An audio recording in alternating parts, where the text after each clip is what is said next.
Hello, San Ramon. Welcome back from your summer vacation. I hope you guys had a good one.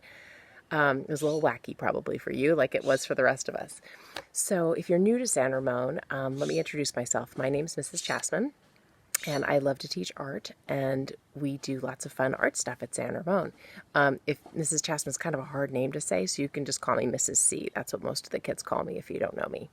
So this year we're going to be doing some some art lessons will be coming home just like last year. I'm not exactly sure how it's going to look, but as we go, we'll figure it out, okay? But this week, the very first week of full school, we're going to have an art lesson, and this is it. And this is kind of for all grade levels. So if you're a TKer, it might look a little different than if you're a fifth grader. You'll get a little deeper into it. But this is just stuff you have around your house at home, so you don't have to worry about having any supplies yet. Hopefully soon I'll get to send some supplies home to you guys, and that way you'll have other stuff that you can use, and we can do other kind of lessons with it.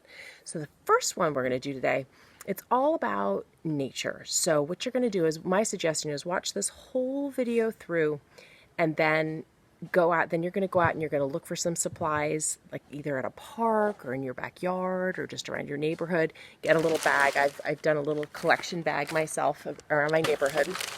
And then you're going to bring it back to your house, and you can even let it sit for a day or two if it feels a little wet or kind of icky, or there are bugs in it and you want to get the bugs out. And then you're just going to be making some collages with the supplies. You won't be gluing them or anything, so don't worry if they're heavy or they're round or whatever. Don't worry about the shape.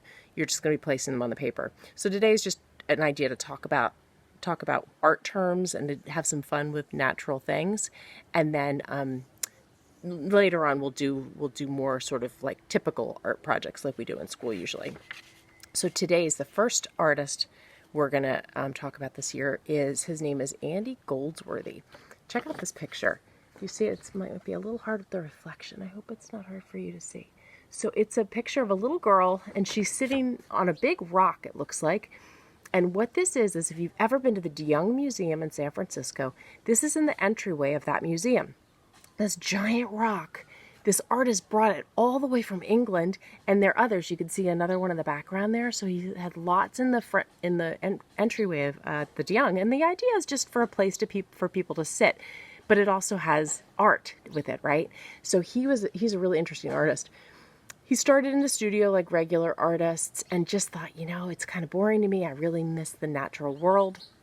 So he started doing things out of nature. He does things with like stone walls and trees and all sorts of cool stuff. And it's all nature-based. It's outdoor. Most of them are outdoors. They're not like inside a gallery. So you see his art out and about where he lives.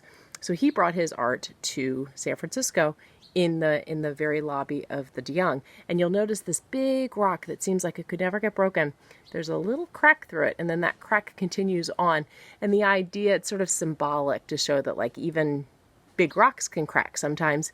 And also, because it's in San Francisco, of course, we have earthquakes in San Francisco, right? So it sort of is a little bit of a play on there could be an earthquake that has a fault line at some point. So that's what that's all about. So if you ever get to go to San Francisco, right near that great science museum that's in Golden Gate Park, right across the way is a museum called the de Young, and that's where this is. And you don't even have to pay to see this part. You could just walk up and check this out, and then you could decide not to go to the museum if you don't want to pay for it. But if you ever want to check it out, it's in that part of Golden Gate Park, and I recommend checking it out sometime because it's kind of cool. Then you could go to the Japanese tea garden because that's cool too. Okay, now I'm going to show you what you're going to do with your supplies. So I'm going to switch my camera over so you can see better. Okay, give me 1 sec. Hi friends again. So here you see the things I've collected. I've collected a little stick. This is a big magnolia leaf. These are some little pine cones from my redwood tree. Another stick, some rocks that I found around, a couple buckeyes. So you're just going to collect things like this from either your yard or a park. Take a little nature walk. It'll be a fun thing to do with your family. And then you're going to start to think about different elements of art. So sometimes one thing you can think about when you're doing art is you can think about like, how could we make these objects look like they're somehow in a line? So what you could do is Put the word line up here so you can see it. And then we're going to make a little line with them. However you want to. You can't really do this wrong. And you don't have to use all the pieces. Like I might not use the magnolia leaf here because it's so big. But what I might do is pull these guys off. And I might create a line. And I can make it really simple like that. Or I can get a little more complicated. And I could add, like my little seeds could be part of my line. I could put a couple of rocks part of my line. Maybe I want to make my line kind of a curvy line. It doesn't have to be a straight line, right? There's lots of different lines. Maybe I want to add a buckeye there, right? Maybe I want to make a different shape. Maybe I want to make a triangle out of them. So now I can take that word line away and I could take the word shape. There's my word shape. Shape. Oops. Stop. Sorry. Did a weird thing. I could do a shape. So maybe I want to make a triangle out of my things, right? I could make a triangle. Maybe I use branches for a couple and then maybe one of the sides of the triangle. Oops, let me move this up. Sorry about that. It's out of my little focus here. Maybe one of the sides of the triangle is little rocks, right? So you can do a shape if you want. So I want you to really play around with this and make different things. Maybe you want to put all the same things with the same kind of texture on one side. So like what I would do is I would put all these things because they're kind of bumpy and rough. I put all of them on one part of my piece of paper. And I put all my smooth rocks in another section. My buckeyes I would put with the rocks because they're super smooth too. And my sticks, I would say they're a little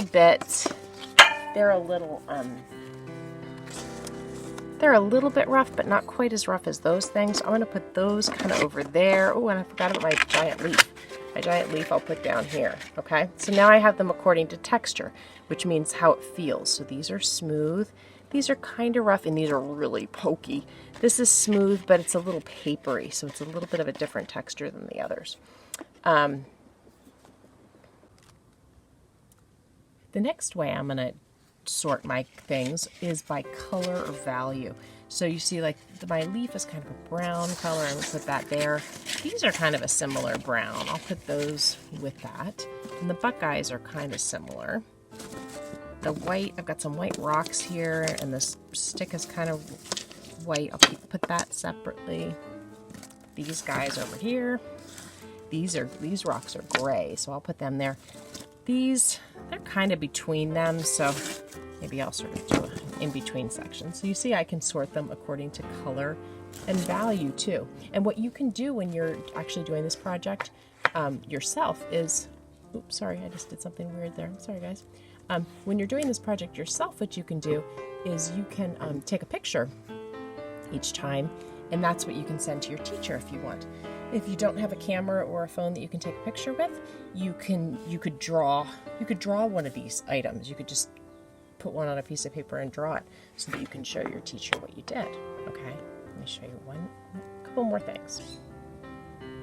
All right, now that we've really looked at our things, we've looked at them by color and texture, we've created a little line with them, we looked at the shapes they could make. Now we're going to think about some other art things, like composition things. So one way to compose a picture is to have it have symmetry or be symmetrical. Okay, that means it's the same on both sides, kind of like a butterfly wing. Think about the butterfly wings. On both sides, the butterfly, it's exactly the same on both sides. So you could try to do that with your natural elements. Now, it's not going to be exactly the same because, of course, they're not all exactly the same. But you could try to make it symmetrical. Like maybe I want to put my magnolia in the middle. And then what I could do is I could put a buckeye there. And a buckeye over there. And a couple of these guys could go there. I could put some of my rocks in. And you don't have to use all your elements each time. You can leave some out if it feels like it's overkill. You know, sometimes it feels like there's too much going on and you might not like that. But that's kind of fun, right? You can make a little symmetrical design. And that's why I was suggesting that you watch the whole video first so that you see the kinds of things you might want. Like it's kind of fun to have two of those because then it makes it go on both sides nicely. It's hard to see. Sorry, I'm just trying to make it a little Oops, that's making it worse. I can move it over. So that's symmetry. The next one I'm going to show you is pattern. And you guys know pattern, right? And something happens and then it keeps going. The same thing keeps happening over and over and over again. So if I take all these away, what I might do is maybe I've got a lot of rocks, so I might have that be a repeating part of my pattern, or a double part is what I really mean. Like, you know how you can go A, B, A, B, A, B, right? So we could go A, and this could be B, except I have more grays, so I'm going to make A too. So I'm going to say A, A, B, A, A, B. And maybe I want to do another one. I've got a bird behind me. A little burr. Oops. Sorry, I don't know if you saw that or not. I could do a little, so I've got A, A, B, A, A, B. Now I have burr, pine cone, burr, pine cone. Whoops. I needed a pine cone, not a burr. I picked up the wrong thing. Here's another pine cone over here. Pine cone. Right? Or maybe I want to do like a stick, and then I could put a rock, and then a stick. Oops, you can't see that. Stick, and then a rock, and then a stick, and then I could put another rock. Do you see what I mean? You could turn it into a pattern. Or the last thing you can try to do is see if you can create a collage on here that shows some sort of movement. So what I mean by that is, think about something like, you could have like waves going up and down with your rocks. Oops, let me move this up a little bit, sorry. Right, waves going up with your rock. Maybe you need to add in some pine cones in there. So that kind of shows that kind of movement. You could get really tricky and do like, I could put the magnolia on one side, and then I could have things sort of coming out from that corner. So I'm going to put some sticks radiating out, almost like it's the sun and things are coming out of it.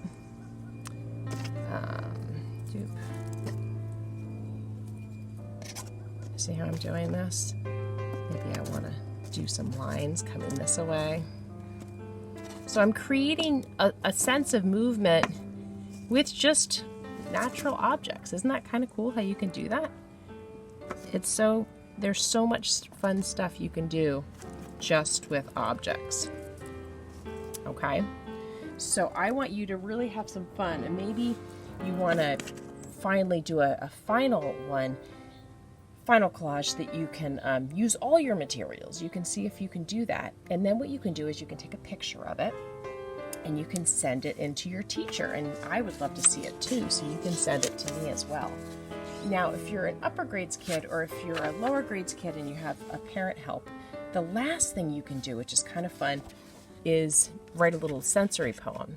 So what you'll do is on a piece of paper you could write, I see blank, I hear blank, I smell blank, I taste blank, don't actually eat your objects, and I feel blank. Okay, so what you'll do is you'll look at your piece, and honestly I might go back to the one I really liked the most. I like the idea of the symmetry. I don't know why. I'm in that kind of a mood today. Maybe I need some balance or something.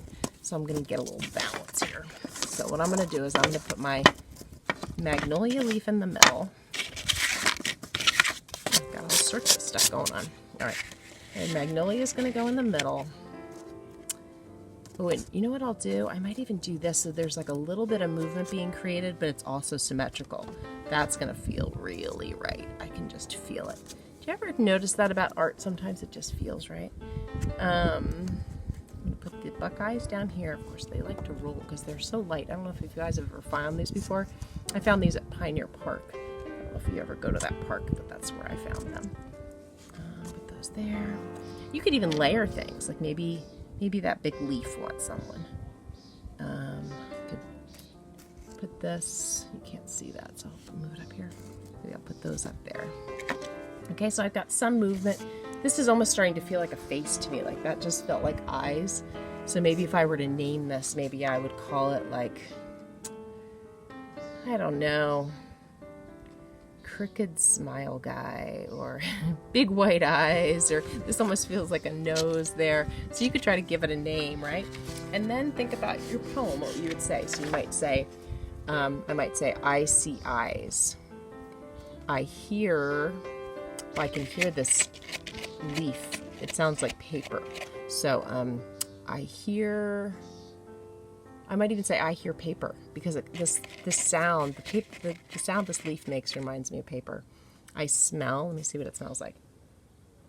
Just sort of smells like earth. So I smell earth. I taste, I'm not going to taste it. So I'm not going to put that. I might say something like, I taste bark, or I taste, gosh, I can't even think of what to taste on this one. You guys are going to have to come up with some good ideas. I'm drawing a blank. You could say I taste earth, or I taste, or maybe it's something that it looks like to you.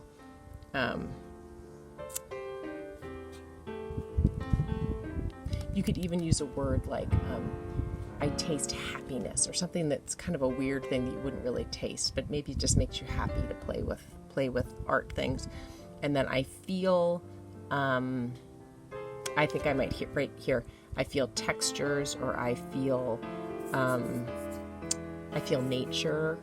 I feel, maybe I feel happy. It could just be that. I feel content. It could just be a feeling, that kind of feeling too, an inside feeling, as opposed to actually feeling something with your hand. So your teacher might want you to do the little sensory poem at the end. I'll leave that up to them. But this is here so you can see it one more time before I take it away.